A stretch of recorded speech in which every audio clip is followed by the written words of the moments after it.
I hope that you are well and also hope that you are having a good day so far.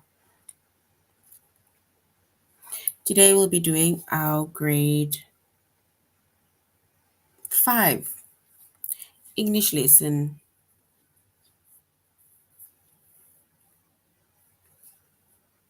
So we'll be doing our grade 5 English lesson on shades of meaning. And before we start, we're going to log on to aplusstudents.ca. Once you've logged on to aplusstudents.ca with our username as well as our password,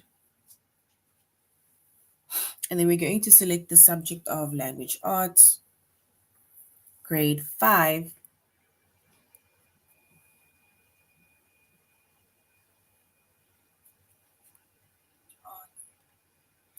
And then we're going to scroll down up until we get to our chapter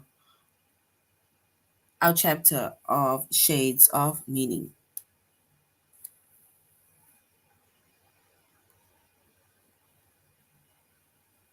Right? So we're doing shades of meaning. And we're going to find out what basically shades of meaning are.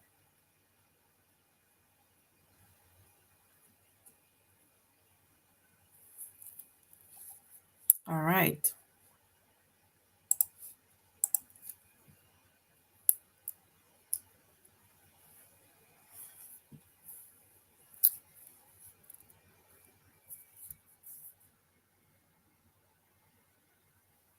All right. So our chapter is shades of meaning. Our subject that we will be focusing on today is English language arts.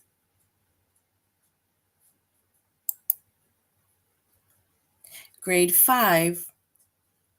And the lessons that we are focusing on today under our chapter is going to be to describe the difference between related words as well as positive and negative connotation.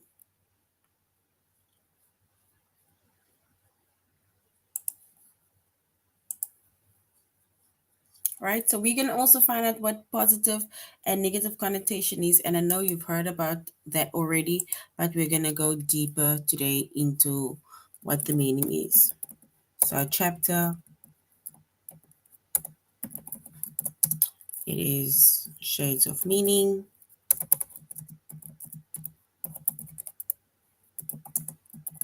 Subject, it's English. So English, we also say it's language arts, right? Because some only says language arts, some says English, grade 5.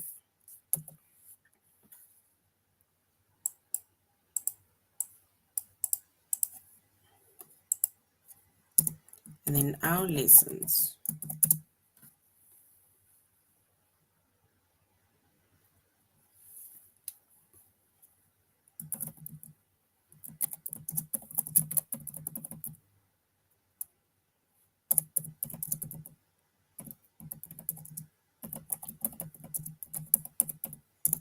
I really hope that you guys also had a good holiday and also welcome back.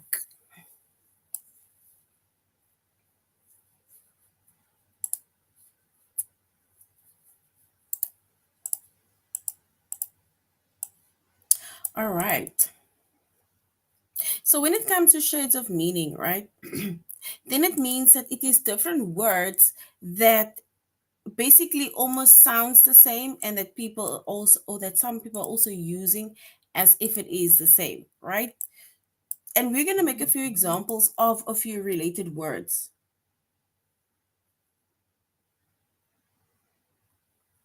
So we're going to make an example of a few related words. And like I say, some of our words are alike. And that is why we say it's meaning, shades of meaning.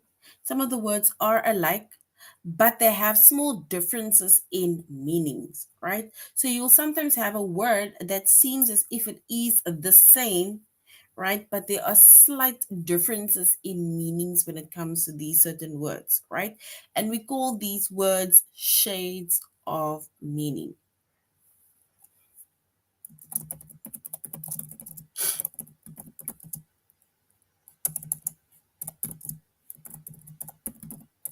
All right, and if we look at a few examples of shades of meaning, right?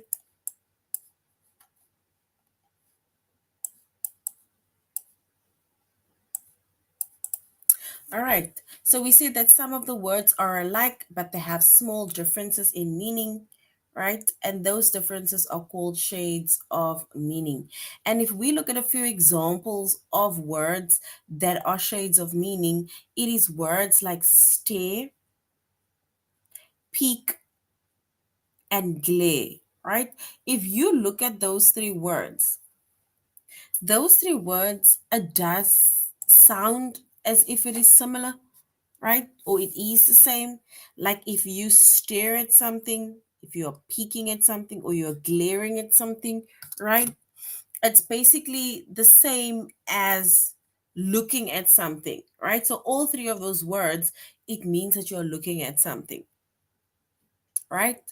But if you really look at the meaning of those words, then it still means that it's looking at something, but it's looking at something in a different way, right? So it's looking at something in a different way. So, for example, if we look at the word stay, right? So everybody even knows the word stay because like somebody just looks at you and then you're like, why are you staring at me? So, stay is when you look at something for a while, right? That is stay. So stays when you look at something for a while. So sometimes it's like when they say you would be zoning out or you will be daydreaming and you're just like staring at one thing or one person, right? And that can be like for some time. Doesn't have to be for a very long time, but like it can just be like for some like a while, right? So you're just like looking at the person, whether it's intentional, unintentional, right? But that is like staring at something or someone, right? Then we have peak. Then we have the word peak. And peek is to look at something quickly. So think of it when you don't want somebody to see you looking at something, right? So that means you are peeking. So you don't want somebody to look at you, to see that you are looking at something. So now you're peeking. It's like you're looking through the window, but you don't want your friends to see that you're looking at whatever that is coming through the window, or let's say that's passing by your window or in the road. So now you are peeking. It's like you're looking, but you don't want anybody to see that you are looking, right? That is peeking. So you're looking at something quickly and you're quickly closing the curtain, for example, right? And then we have a glare, right? Then we have the word glare. And then glare is to look at something in an angry way, right? So if you are angry at someone, right, you are not happy with someone or something that someone had did, and then it means that you are glaring at them. You just glare, right? It's like you're still looking at them, but you're looking at them in a very angry way, right? And we call that glare. Glare is to look at something about looking at is to look at something in an angry way, right? So that is stare, to look at something for a while. We have peek, to look at something quickly, and then we have glare, to look at something in an angry way. And then we have glance, right? Somebody's asking the word glance or glance, right? So we will say glance. And glance is to look at something.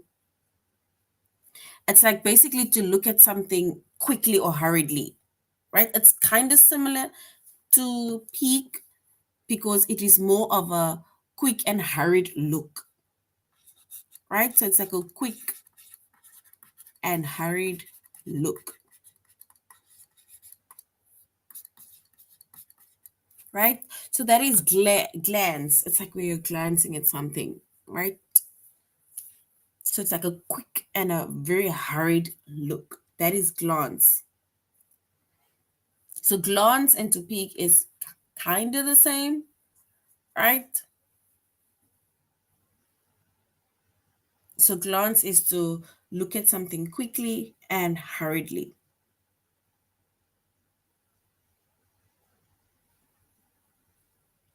right? So that is four different shades of meaning.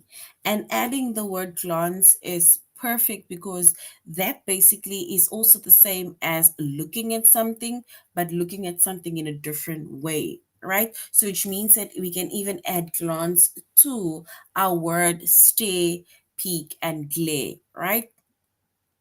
Because basically all four of those words, it means to look at something in a different way, right? So whether I stare at somebody and I look at something for a while, whether I peek at something, look at something real quick, glare at something and I look at something in an angry way, or I glance at something and I quickly and hurriedly look at something. All four of these words we call shades of meaning, right? It means that these words are alike, right? Because sometimes it's even hard to, for example, know when to use these words. So some of these words are alike, but they have differences in meaning. So if you know the meaning of these words, then it will be way easier for you to understand the differences in these meanings. And we call these type of words with similar meanings, we call it shades of meaning, right? So shades of meaning. So by adding the word glance, well done. All right.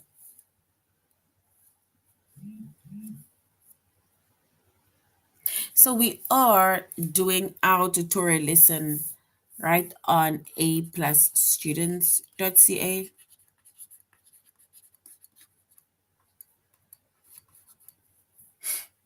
right? So we are doing our tutorial lesson on a plus students.ca, and that is where we're going to be doing our test as well as our tutorial lesson.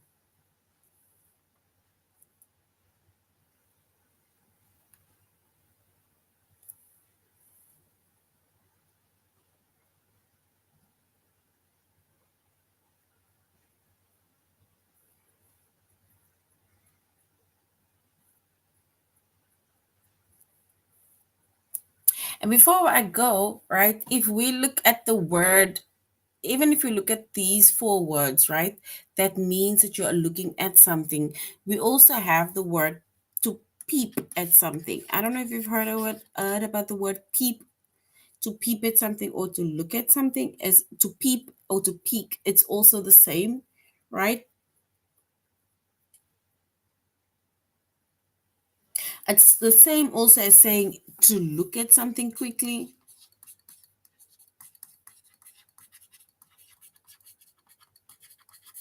So it's to look at something quickly, right? Especially through a narrow opening.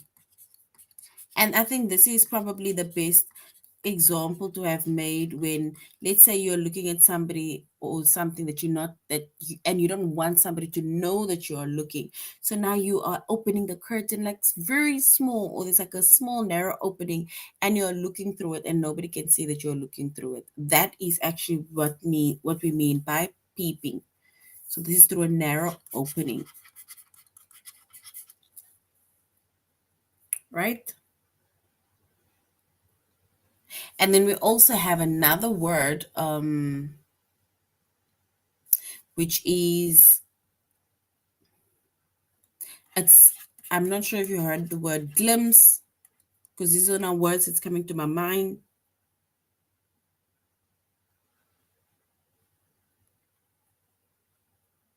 And glimpse is, it's like you can see something, right? but it's like you can see something partially.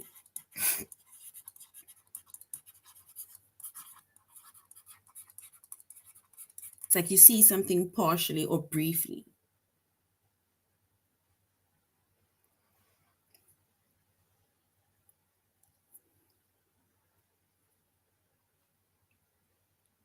So there are three more words or two more words, let's say two more words that we can also add to our shades of meaning. And these are the words that means to look at something, but to look at something in different ways.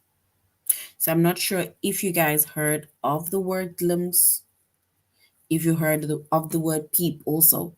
But if we look at these five words or the six words all together, right, then basically all six of these words, which is stare, peek, peep, glare, glance, and glimpse, all of it means to look at something, but it means to look at something in a different way, right? And once again, before we go on to aplusstudents.ca, some of these words are alike, but they have small differences in meaning. And these are the words that we call shades of meaning, right? All right, so now let's go to aplusstudents.ca. And the first lesson that we're going to is to describe the difference between related words.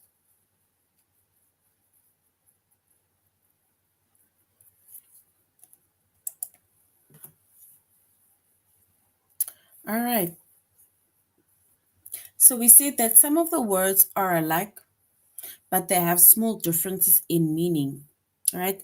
And those differences we call shades of meaning. And once again, we made an example of the words stare, peek, glance, glare, peep, as well as we made an example of peep, and we also made an example of glimpse, right? And we said these words, if we specifically just focus on stare, peek, and glare, right? We said that these three words, stare means to look at something for a while, peek means to look at something quickly, and glare means to look at something in an angry way.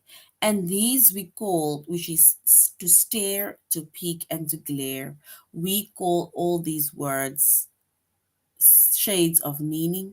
And the reason why we call them shades of meaning is because all three of these words means to look at something, but it's to look at something in a different way.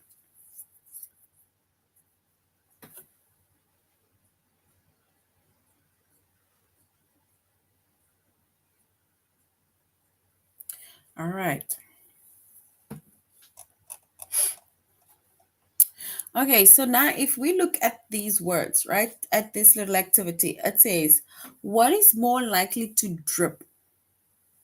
What is more likely to drip?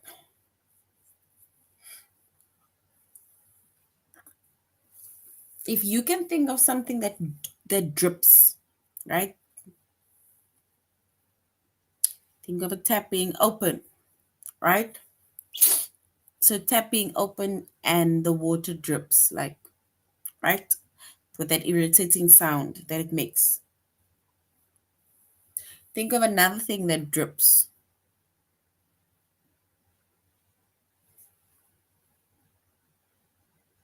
Another thing that we can think of is, let's say, for example, if you are washing the mat, right? So if you're washing the mat,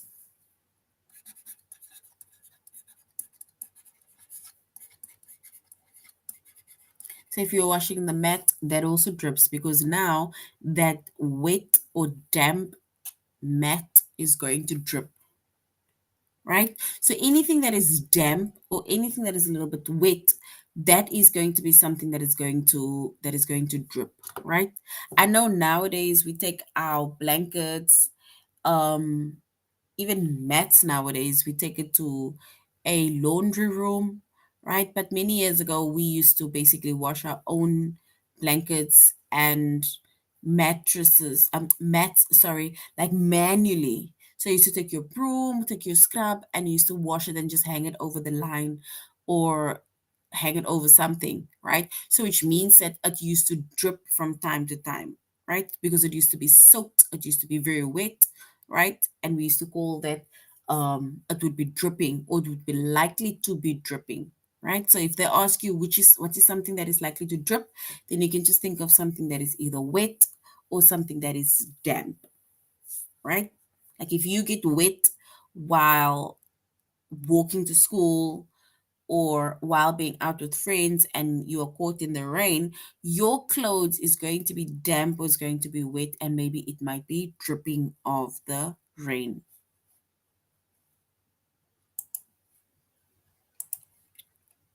So that is basically what we mean by shades of meaning also, right? It is where you will be able to distinguish what the meaning of a specific word is, right?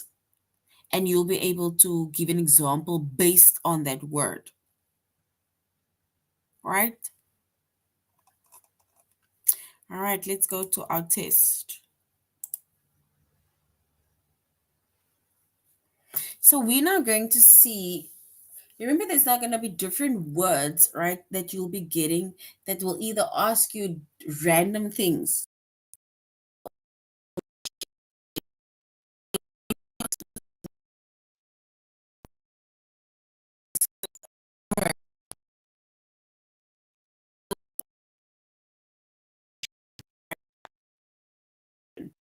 like stare, glare, and peep, for example, right?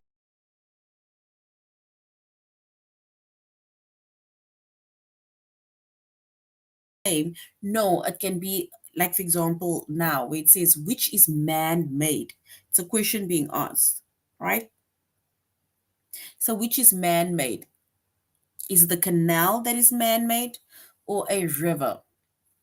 What is something that man makes or made? Not something that is natural. Remember, something that is natural is something that has been there way before we were even there, right? It is not something that man made, right? And man made means it can either be something that is manufactured or something that is basically made by a human.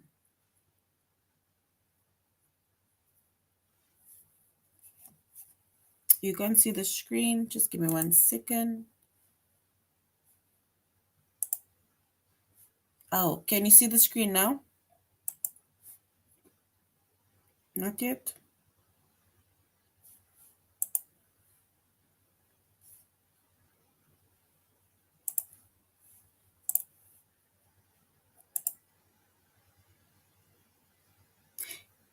Can you see the screen now? Sorry, I don't know what's going on.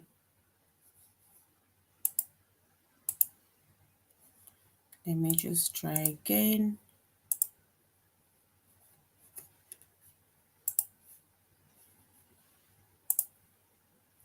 All right. Okay. Thank you. I'm not sure what happened now. Okay, so something that is man made, right? All right. So if we were to identify something that is man made, then definitely a canal is something that is man made. Remember, rivers, your oceans are things that is human made. It's been there, it's always been there, it's still going to be there before we even leave, or after we leave.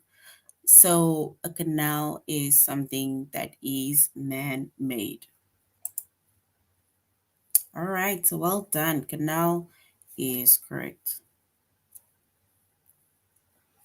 Okay, which is bigger, right? Is a pebble bigger or a boulder bigger? Is a pebble bigger or a boulder bigger?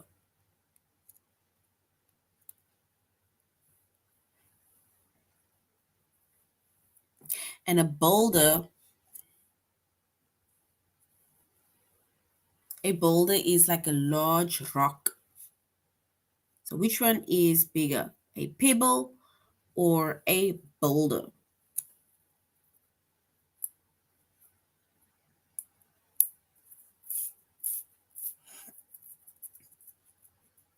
All right. And if we were to choose the one that is bigger, we would say a boulder is bigger because a boulder is a large rock, right? And a pebble is, of course, like a small little pebble that you just throw in the water. All right. Which is less official, meaning it's not that much official? Is it decreeing something or saying something? If you say, I declare and decree, right? I take an oath. Is that less official than just saying something? If you just randomly say something without declaring and decreeing, right? Which is less official? If you were to go to court, right, and you just say something without even them, for example, what is the word? Making a notice of it, right? Is that less official? Something that is not official. Or if I say, I decree that I am going to be a good citizen in my country, right?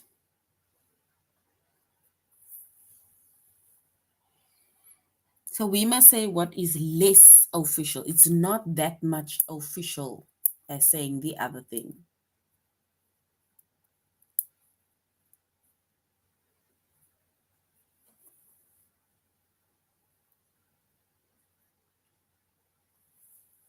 All right. So basically, if just saying something, if we are randomly just saying something, right, then that is less official as decreeing to something. Because remember, if you go to court, for example, you are decreeing to be honest, to speak the truth, right?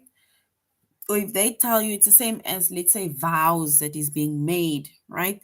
It is official. So our parents are making vows when they're getting married, right? They are decreeing and declaring that they're going to love one another and so on and so on, right? But if you're just randomly saying it, right, with nothing being official, then it is less official. So well done. Saying something is correct. Which is bigger?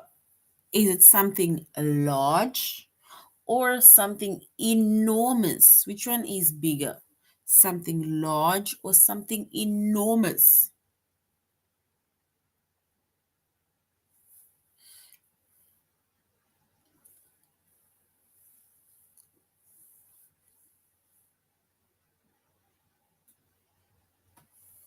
So, what is bigger, or which one is bigger?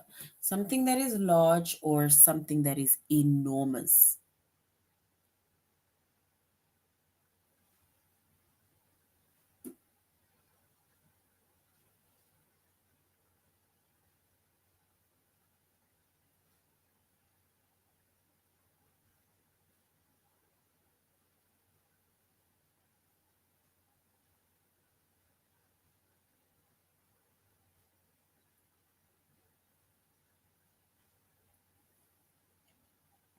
All right. And if we choose which one is bigger, then we can say something enormous is bigger, right? Because if something is just large, it's like saying something is big, right? It's like saying something is big, but something is larger.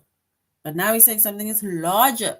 But now after something large, we say, wow, this thing is enormous, right? Which means that enormous is way bigger than just something large.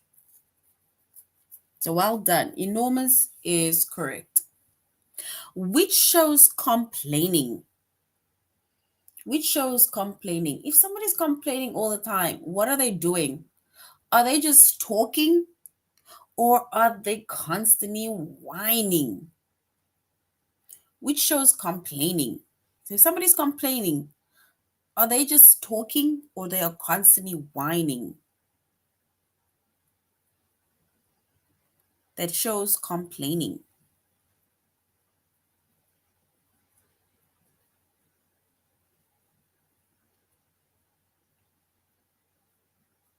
Is it talking or whining?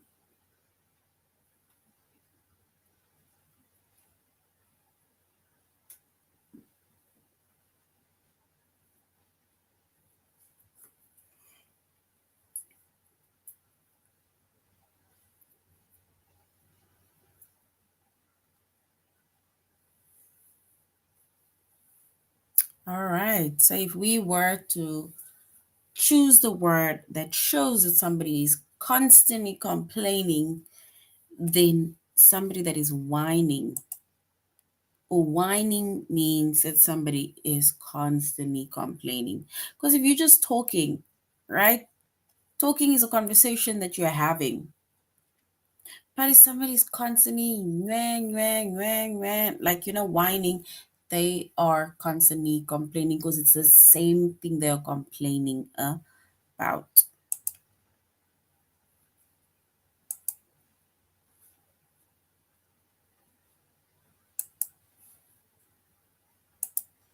And now,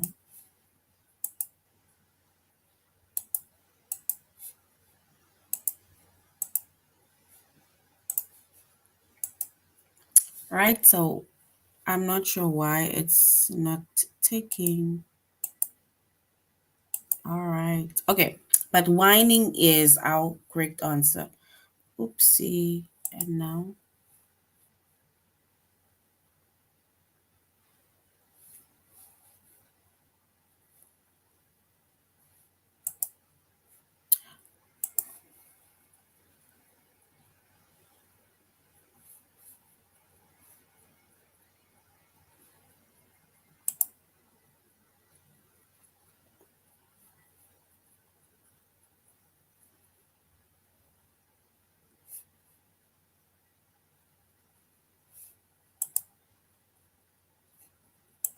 All right.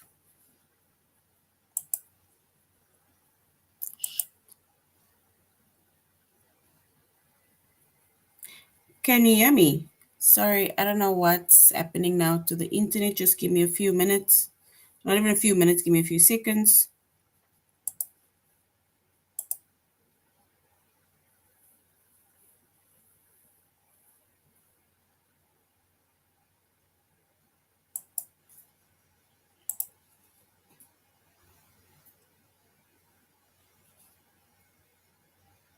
Because it's basically only this one page. I'm not sure. Can you hear me? I'm not sure why this page is loading. Because, like I said, it's basically just this one page that is where it shows the site is out of reach. Just give me one. Just give me a few seconds.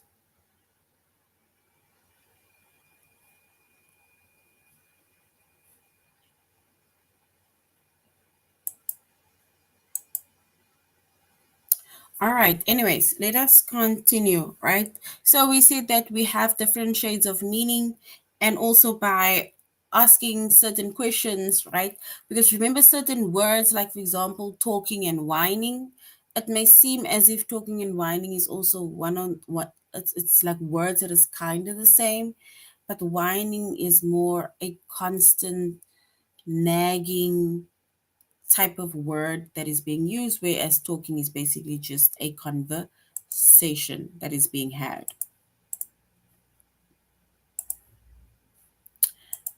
All right, I don't know why this site doesn't want to be reached.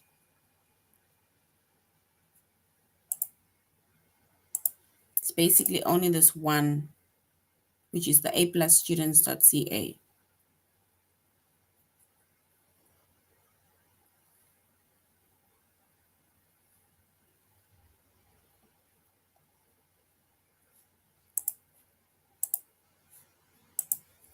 All right, anyways, okay, let us continue. Right, then we have a negative and positive connotation, right?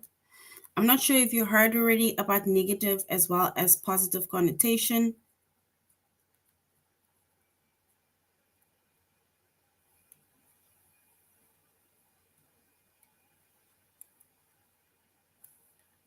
But negative and positive connotation, I'm going to write on the whiteboard because it doesn't seem like this page wants to be reached, because this is the only one that is kicking us out now. Anyways, let us go to, I'm gonna write on here. Okay, so now we have negative as well as positive connotation. I'm gonna write it here.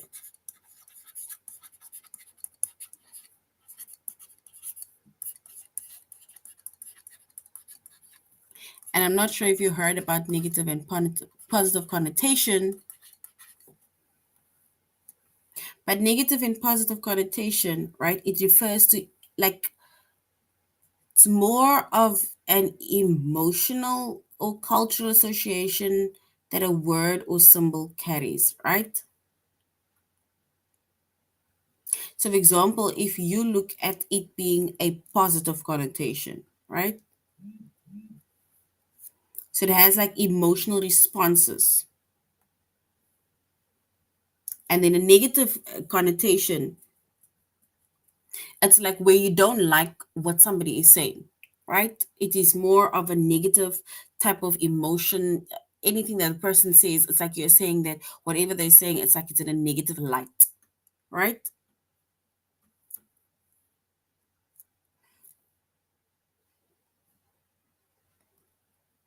So we have negative connotation. Oopsie.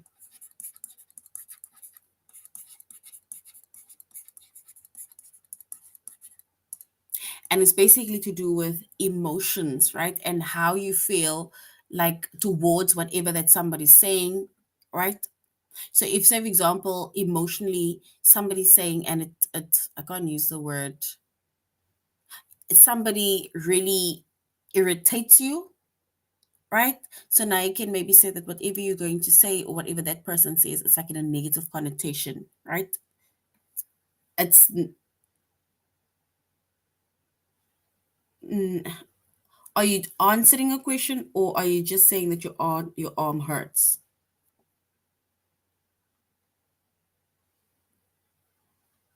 So when it comes to, for example, a connotation, right?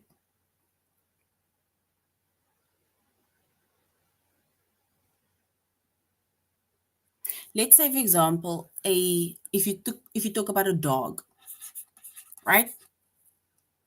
In our country, or let's say in my language, if you, for example, you talk about your pet as a dog, right? Now you maybe just say like, no, my pet is a dog, right? Or my pet is Cinnamon, or my pet is whatever the name of your pet is. But now, if you start giving your pet a rude name, right? Then it means that that is almost like it is a negative connotation towards the name of a specific pet, right? So it has a negative connotation towards that. The same as if, for example, you say like, oh, this is my house, or this is our house. So whether your house is small, whether your house is big, whether you come from a house that you guys are less fortunate towards others, but you still call that house a home, right? Then it means that you have a positive connotation towards, let's say, basically what a house or what a home is. Because remember, a lot of people just assume that having a house, having a home is basically to do with how big um or how materialistic something might be, right?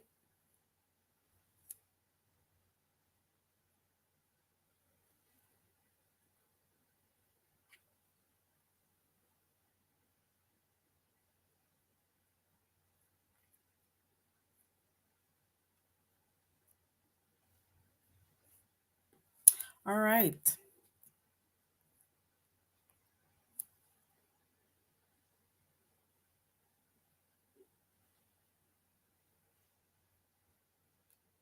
So remember, like I say, positive connotations as well as negative connotations is basically based on how you see something or how you perceive something.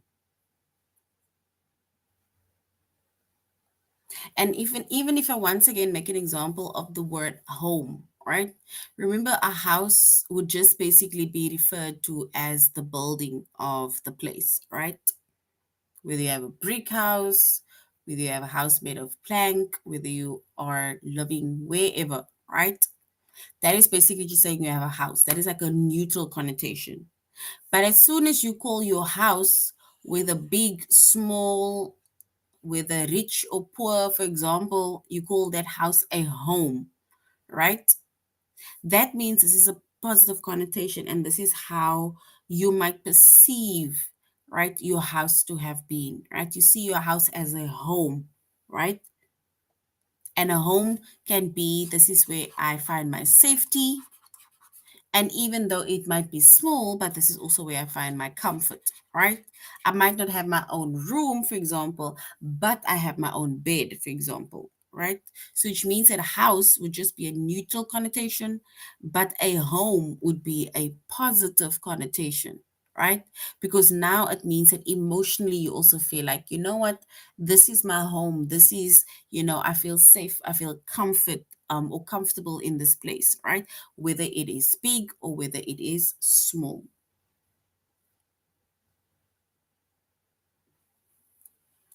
Another word, right? Let's say, for example, you have a house, right? I'm just making an example of a house. And let's say you come from a house where you are maybe abused. Let's think of it as being abused, right? It doesn't have to be physically, it can be emotionally, right? Psychologically, you are being abused. And now, instead of calling this house a home, home is more of a positive connotation. But if you feel unsafe in your home, right?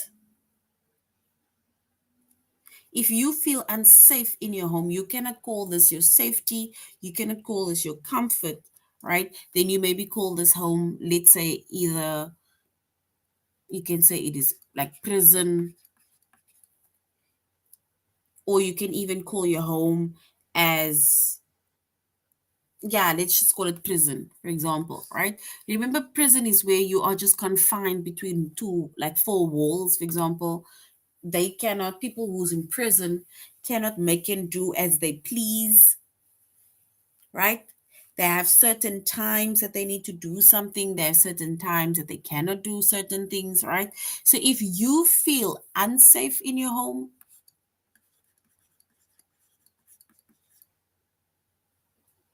or if you feel like you are not comfortable, then that is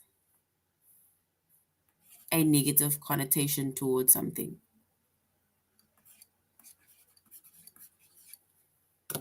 right?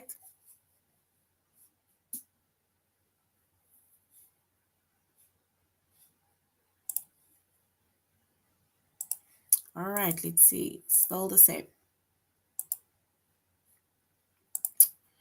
All right.